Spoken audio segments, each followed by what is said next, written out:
નમસ્કાર. આજે 25 ડિસેમ્બર એટલે આપણા ખ્યાતનામ કવિ શ્રી નાથાલાલ દવેની નિર્માણ દિવસ. નાથાલાલ દવેએ ખૂબ સુંદર કાવ્યો લખ્યા છે.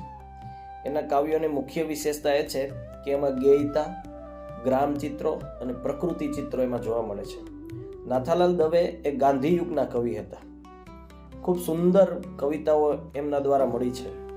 આપણે કવિતાને મમળાવીએ કે ગણગણાવીએ ને તો આપણને આનંદ થાય, મજા આવે અને એક ગામડાનું આખું ચિત્ર ઊભું થાય. ભૂતકાળનું ગામડું કેવું હતું એ આપણને નાથાલાલ દવેની કવિતાઓ દ્વારા જોવા મળે, જાણવા મળે અને સમજવા મળે. કારણ કે પરિવર્તન એ સંસારનો નિયમ છે. કેટલુંક પરિવર્તન એવું હોય કે જે જરૂરી હોય અને હકારાત્મક હોય, પણ કેટલુંક પરિવર્તન એવું હોય છે કે જે આવે છે પરંતુ જોઈએ એટલું આપણને ગમતું નથી. અત્યારે ગામડાઓ ભાંગ્યા છે, ત્યારે અત્યારના ગામડાની આપણે નાના હતા ત્યારના ગામડા સાથે સરખામણી કરીએ તો ધ્યાનમાં આવે કે ઘણું બધું પરિવર્તન આવ્યું છે. નાથાલાલ દવેની વાત કરીએ તો એમનો જન્મ 3 જૂન 1912 રોજ થયેલો અને એનું અવસાન 25 ડિસેમ્બર 1995 થયેલું. ભાવનગર જિલ્લાના ભુવા ગામે એમનો જન્મ થયો હતો. એ કવિ, વાર્તા લેખક અને અનુવાદક હતા. પણ કવિતામાં એમનું વિશેષ પ્રદાન છે. એમના કવિતા સંગ્રહોની વાત કરું તો કાલિંદી, જાહ્નવી, અનુરાગ, પિયાબીન, ઉપદ્રવ, મહેનતના ગીત, ભૂદાન યજ્ઞ, સોનાવરણી સીમ, હાલો ભેરું ગામડે અને મુખવાસ આ એમના કાવ્ય સંગ્રહો છે. મેં આગળ વાત કરી એમ કે એમની કવિતાની વિશેષતાની વાત કરીએ તો ગેયતા ગાઈ શકાય છે. ગ્રામ ચિત્ર અને પ્રકૃતિ ચિત્રો એ એમની કવિતામાં વિશેષ જોવા મળે છે. હું તમને છેલ્લે સુધી સાંભળજો, મજા આવશે. હું તમને એની એકાદ બે કવિતાઓ અહીંયા સંભળાવું જેથી કરીને આપણને ધ્યાનમાં આવે. અને ખાસ આ જે વિડીયો હું ઉતારું છું ને એ એવા લોકો માટે છે કે જેમને સાહિત્યમાં રસ છે, સાહિત્ય વિશે કંઈક જાણવા માંગે છે. એમને સારી સારી રચનાઓ હું અર્પણ કરું છું. કારણ કે કેટલાક મિત્રો અને કેટલાક વિદ્યાર્થીઓના આગ્રહને વશ થઈ અને ક્યારેક હું આવી રીતના વિડીયો છે તે આપ સમક્ષ રજૂ કરતો હોઉં છું. નાથાલાલ દવેનો એક વાર્તા સંગ્રહ છે કે ઉડતો માનવી મીઠી છે જિંદગી, ઉડતો માનવી મીઠી છે જિંદગી. ચાલો એની એકાદ બે રચનાઓને આપણે સાંભળીએ, મમળાવીએ.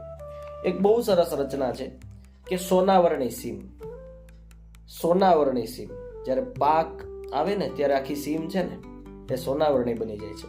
અને એને જ ખબર પડે કે જે એને મહેસૂસ કરી શકે, જેનું બાળપણ ગામડામાં વીત્યું છે અને જે એ સીમને સાથે જેનો સંબંધ છે એમને જ ધ્યાનમાં આવશે. શબ્દોને પકડવાનો પ્રયત્ન કરજો, મજા આવશે. કે સોનાવરણી સીમ બની, મેહુલ્ય કીધી મહેર રે ભાઈ, મોસમ આવી મહેનતની. મહેનત તો કરવી પડશે ને, મહેનત કરીશું ત્યારે જ સર્જન થશે. નદીઓના જળ નીતર્યા, લોકોમાં લીલા લહેર રે ભાઈ, મોસમ આવી મહેનતની. લીલો કંચન બાજરો ઉજળો દૂધ કપાસ રે ભાઈ, મોસમ આવી મહેનતની. જુવાર લોથે લૂમે ઝૂમે ને હૈયામાં ઉલ્લાસ રે ભાઈ, મોસમ આવી મહેનતની. ખેડૂત 4 મહિના મહેનત કરે ને અને જ્યારે પાક આવે ને ત્યારે એની મહેનતનું એ પરિણામ છે. એટલે ખેડૂતનું હૈયું એ પાકને જોઈને ગદગદ ફૂલે છે. એટલે કીધું છે કે જુવાર લોથે લૂમે ઝૂમે ને હૈયામાં ઉલ્લાસ રે ભાઈ, મોસમ આવી મહેનતની. ઉપર ઉજળા આભમાં કુંજળિયું કરે રે કિલોલ. કુંજળિયું તો હવે લગભગ નાશવપ્રાય થઈ છે, પણ મને યાદ છે કે અમે નાના હતા ત્યારે કુંજળીઓ આવે અને એક જ લાઈનમાં વી શેપમાં એ બધી ઉડતી હોય અને આમ કાન દઈએ ને તો એમનો અવાજ આવતો હોય છે અને દૂર દૂર આમ અવાજ આવતો હોય છે. એ કુંજળીઓ પાક જ્યારે આવી રીતનો લેવાતો હોય ને, આપણી ભાષામાં કેવું હોય તો મોસમ પડે ને ત્યારે કુંજળીઓ આવે છે. હવે તો બહુ ઓછી જોવા મળે, પણ હા મેં જોઈ છે. આ વર્ષે મને ધ્યાનમાં આવી હતી થોડી કુંજળીઓ, પણ તોય પેલા જેટલી તો નથી આવતી. એટલે તમે વિચારજો કે કેટલો બદલાવ ધીમે ધીમે આવે છે. ઘણું બધું બદલ્યું છે. ગીધ નાશપ્રાય થયા છે, આ કુંજળીઓ ક્યાંક ક્યાંક જોવા મળે છે. એટલે કહે છે કે ઉપર ઉજળા આભમાં કુંજળિયું કરે રે કિલોલ ભાઈ, મોસમ આવી મહેનતની. વાતા મીઠા વાયરા ને લેતા મોલ હિલોળ રે ભાઈ મોસમ આવી મહેનતની. હો લિયો પછેડી દાતરડા આજ સીમ કરે સાદ રે ભાઈ મોસમ આવી મહેનતની. રંગે સંગે કામ કરીએ થાય મલક આબાદ. કારણ કે પરિશ્રમ તો કરવો પડે ને. પરિશ્રમ કરીશું, સૌ સાથે મળીને સહિયારો પરિશ્રમ કરીશું ને તો દેશ આગળ વધશે. આવા શબ્દો શું કામ આવે છે નાથાલાલ દવેની કવિતામાં ખબર? કારણ કે ગાંધી યુગના કવિ છે અને એ સમયની અંદર આઝાદી મેળવવા માટે પ્રયત્નશીલ હતા. એ સમય પણ એને જોયો છે અને આઝાદી મળી ગયા પછીનો સમય પણ એમણે જોયો છે. એટલે એમને ખબર છે કે ભારતનું સર્જન કરવા માટે આપણે બધાએ સહિયારો પુરુષાર્થ કરવો પડશે અને ખૂબ મહેનત કરવી પડશે. એટલે આવા શબ્દો એની કવિતામાં વારંવાર આવશે. સાંભળજો કે હો લિયો પછેડી દાતરડા આજ સીમ કરે સાદ રે ભાઈ મોસમ આવી મહેનતની. રંગે સંગે કામ કરીએ થાય મલક આબાદ રે ભાઈ મોસમ આવી મહેનતની. લીપી ગુપી ખળા કરો લાવો ઢગલે ઢગલા ધાન રે ભાઈ મોસમ આવી મહેનતની. અત્યારના બાળકોને કેટલાક શબ્દો તો ખબર જ નહીં હોય. આ ખળું એ મને લાગે છે કે લગભગ કોઈને ખબર નહીં હોય. ન ખબર હોય તો તમારા વડીલોને પૂછજો. મને યાદ છે કે હું નાનો હતો ત્યારે ગામની છેવાડે એક પડતર જમીન હોય અને એની અંદર ગામના મોટા ભાગના ખેડૂતોના ખળા હોય. ખળાની અંદર બાજરો સુકાવેલો હોય, બાજુમાં બળદ બાંધેલા હોય, એક ખાટલો આમ ત્રાસો કરેલો હોય, એની ઉપર એક લુગડું બાંધેલું હોય, નીચે એક પાણીનો ઘડો હોય અને બાજુમાં એક સાવરણો પડેલો હોય, એક તગારું પડેલું હોય. આ ખળું.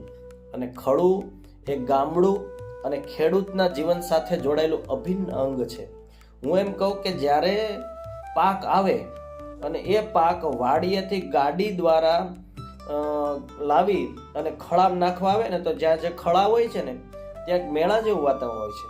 એક 3 પગી ઘોડી હોય છે.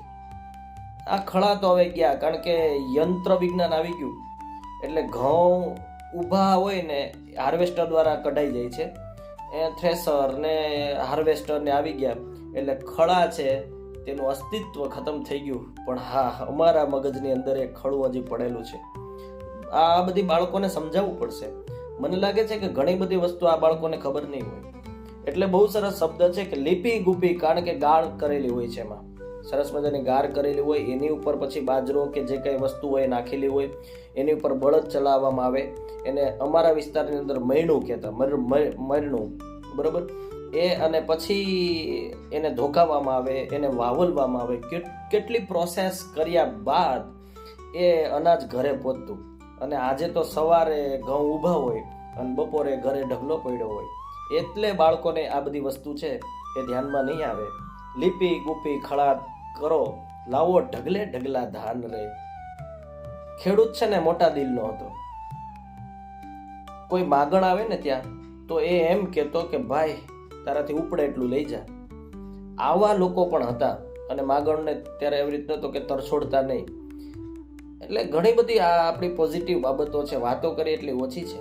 ક્યારેક આપણે એકાદ વિડીયો એવો લઈશું કે જેમાં માત્ર ને માત્ર મારે ગામડાની ચર્ચા કરવી છે. ગામડાની આખું જે વાતાવરણ હતું અને અત્યારે ગામડાઓ એ સિટીનો કલેવર ધારણ કર્યો છે. ત્યારે ગામડું છે ને એ મૃતઃપ્રાય થયું છે કે ગામડું મટી ગયું છે. ગામડામાં આધુનિકતા આવી છે અને પરંપરાઓ છે તો ઓછી થઈ છે. બહુ સરસ છે, સાંભળજો. રળના રાતે માનવી દેનારો તે ભગવાન રે ભાઈ મોસમ આવી મહેનતની. ખેડૂત 4 મહિના મહેનત કરે અને અંતે એને બધું જ ભગવાન ઉપર છોડાયેલું હોય. 4 દાણા જમીનમાં નાખ્યા છે, એને ખબર છે કે 400 દાણા એ જ બનાવવાનો છે. અને ખેડૂત ખમે ને એ કોઈની તાકાતબારી વાત છે. સંપૂર્ણપણે ભગવાન ઉપર ભરોસો. હજારો રૂપિયાનું બિયારણ જમીનમાં નાખી દીધું છે અને એને વિશ્વાસ છે કે ઉગશે, વરસાદ આવશે અને ધાન્ય મારા ઘરની અંદર આવશે જ. આનાથી મોટો વિશ્વાસ ભગવાન ઉપરનો ખેડૂત સિવાય કોઈનો નહીં હોય. એટલે બહુ સરસ આ છે. એવી જ બીજી એક રચના મને ધ્યાનમાં આવે છે. એ તો હું જ્યારે વાંચું ને તો મને મારું બાળપણ યાદ આવે છે. બહુ સરસ રચના છે. અમે નાના હતા, અમે ભણતા હતા ને ત્યારે આ કવિતા આવતી હતી. બહુ સરસ છે, સાંભળજો. એના શબ્દોને મમળાવવાનો પ્રયત્ન કરજો. એવા આવે છે ધરતીના સાદરે હાલો ભેરું ગામડે. આ કવિતા સાંભળીએ ને ત્યાં તો આપણું ગામ યાદ આવે. એમ થાય કે દોડીને હું મારી મા ભોમના ખોળે પહોંચી જાઉં. એવા આવે છે ધરતીના સાદરે હાલો ભેરું ગામડે. ભીની માટીની ગંધ આવે યાદ રે હાલો ભેરું ગામડે. જ્યારે વરસાદ આવે, ચોમાસામાં સિટીમાં બેઠા હોય ને ત્યારે પહેલો વરસાદ પડે ત્યારે અચૂક ગામ યાદ આવે છે. કારણ કે એ બધી સ્મૃતિઓ આપણા મગજમાં પડેલી છે.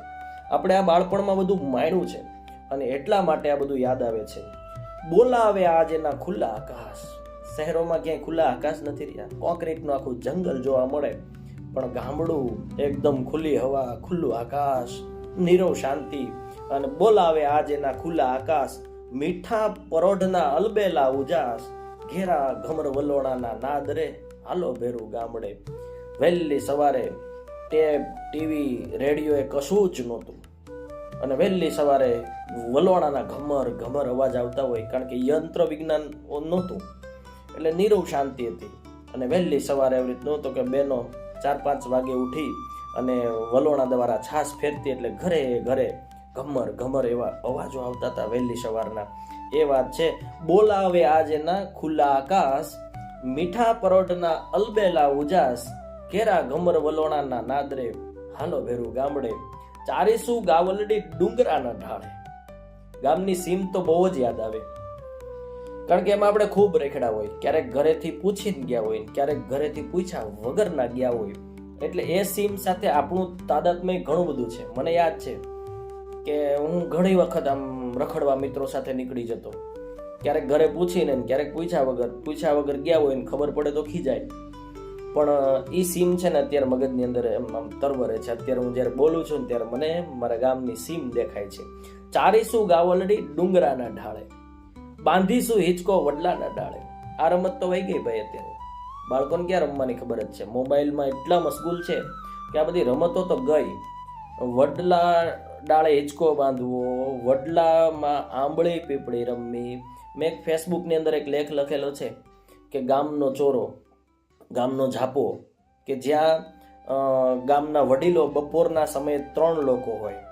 એક ગામના વડીલો હોય, એક ગામના બાળકો હોય, ત્રીજું ગામનું ધણ હોય. આ ત્રણેય વચ્ચેનો એવો નાતો કે એની વાત પૂછોમાં. એમાં આવી રીતના બાળકો છે તે વડલે આંબળી પીપળી રમતા અને વડવાઈના માધ્યમથી નીચે ઉતરતા. કોઈ પણ વડીલ કોઈ પણ બાળકને ખીજાઈ શકતો હતો, કારણ કે એ પોતાનું જ બાળક માનતો હતો. એમ અત્યારે કોઈને કંઈ કહી શકાતું નથી. ત્યારે કોઈ પણ વડીલ કોઈ પણ બાળકને એ ખીજાય અને બાળકો પણ માન રાખતા હતા. આટલું વડીલોનું માન હતું. મારા ફેસબુકની અંદર છે, બહુ સરસ એક મેં લેખ લખ્યો છે. એટલે હિંચકો ને એ બધું તો ગયું ભાઈ. અત્યારે ગામનો ઝાપો આમ ઝંખે છે કે કોઈ બાળક આવીને અહીંયા રમે, કોઈ આવી અને અહીંયા મારી નીચે બેસે, કારણ કે વડીલોય બેસવા નથી જતા અને બાળકોય રમવા નથી જતા. અને ગાયના ધણ તો હવે છૂટતા જ નથી. નહીતર પહેલાના સમયમાં ગાય સવારે 8:30 છોડવામાં આવે, ગાય કે ભેંસ એ ગામને ઝાપે આવે અને ત્યાંથી પછી એ ચરવા જાય અને સાંજે સીધી પોતાના ઘરે જાય. બપોરના ટાઈમે એ ઝાપે વડલા નીચે બેઠા હોય, ઉપર પક્ષીઓ કલબલાટ કિલોલ કરતા હોય. આ જે દ્રશ્ય છે ને એ હવે જોવા મળતું નથી. અત્યારે તો ગામનો વડલો કે ગામનો ઝાપો વડીલો અને બાળકોને ઝંખે છે કે તમે આવો તો ખરા ક્યારેક અહીંયા તો, બરોબર. અને હજી આપણે ગામમાં જઈએ ને, ગામમાં એન્ટર થઈએ ને એટલે સીધી નજર આપણી ગામના ઝાપે જાય કે અહીંયા ખૂબ અમે રહેમાં. ધોમ ધકતા તાપની અંદર અમને શીતળતા એ અમારા ગામનો વડલો આપતો હતો. એટલે અદ્ભુત એ બધું હતું. સમયના પ્રવાહમાં બધું ધીરે ધીરે ધીરે ધીરે ખતમ થતું જાય છે અને કાળના પેટમાં બધું હોમાતું જાય છે. પણ માનસ પટ ઉપર તો આજે છે અને હજી પણ રહેશે. બહુ સરસ છે. ગાવો રે બંધવા, ગામડાના ગીત. ગામડું છે ને એ જ ભાઈ ઉદ્ધારક છે. અને એક સમય આવશે કે ફરી પાછું આવી રીતનું ગામડું છે ને એ જ ભારતનો ઉદ્ધાર કરશે, મને એવું લાગે છે. ગાવો રે બંધવા ગામડાના ગીત, યાદ કરો ભોળુડા માનવીની પ્રીત. ત્યાં લાગણીના ધોધ વહે છે ગામમાં, બરોબર છે. માણસથી નજીક છે, મતલબના સંબંધો નથી. કોઈ પણ જ્ઞાતિ જાતિનો હોય, આપણે એને કાકા મોટા બાપા એમ કહેતા હોય, બરોબર છે. આવું એક મોટું કુટુંબ એટલે ગામડું. અને એટલે કીધું છે કે ગાવો રે બંધવા ગામડાના ગીત, યાદ કરો ભોળુડા માનવીની પ્રીત. જાણે જિંદગીના મીઠા નવનીત રે હાલો ભેરું ગામડે, હાલો ભેરું ગામડે. ખૂંદવાને સીમભાઈ ખેડવાને ખેતરો, ભારતના ભાવિના કરવા વાવેતર, હેજી કરવા માં ભોમ ને આબાદ રે, હાલો ભેરું ગામડે. ફરી વખત નવું સર્જન કરવું હશે, ભારતને આબાદ કરવું હશે ને, તો એ ગામડાઓ પાછા બેઠા થશે ને તો જ એ થશે. અને એટલે ભારતની સંસ્કૃતિ એ ગ્રામ્ય સંસ્કૃતિ કહેવાય છે. બરોબર છે. ભારત, સાચું ભારત હજી પણ ગામડાઓમાં ધબકે છે. અત્યારે તો એવું થયું છે કે આધુનિકતા ખૂબ આવી છે, ગામડું ધીરે ધીરે ધીરે સિટીનો રંગરૂપ ધારણ કરતું જાય છે. પરંતુ જે જૂનું ગામડું હતું ને, નીરવ શાંતિ, પ્રેમ, લાગણી અને વેદના સંવેદનાના ધોધ વહેતા હોય ને, એ ગામડું. એટલે ગામડાને અને પ્રકૃતિને માણવી હોય ને તો એ નાથાલાલ દવેના કાવ્યો દ્વારા માણી શકાય. એટલે આજે એમના નિર્માણ દિવસે આપણે નાથાલાલ દવેને એમના સાહિત્યની થોડી ચર્ચા કરીએ, એમના સાહિત્યને થોડું મમળાવીએ, અને એ જ સાચી શ્રદ્ધાંજલિ કહી શકાય. કવિ માટે શું તો કે એમને યાદ કરીએ ને, એમના કાવ્યોને માણીએ, એ જ એમના માટે સાચી શ્રદ્ધાંજલિ છે. એટલે આજે એમના નિર્વાણ દિવસે એમની એકાદ બે સુંદર રચનાઓના માધ્યમથી એમને શ્રદ્ધાંજલિ આપવાનો એક નાનકડો પ્રયત્ન કરીએ. અસ્તુ. જય હિન્દ.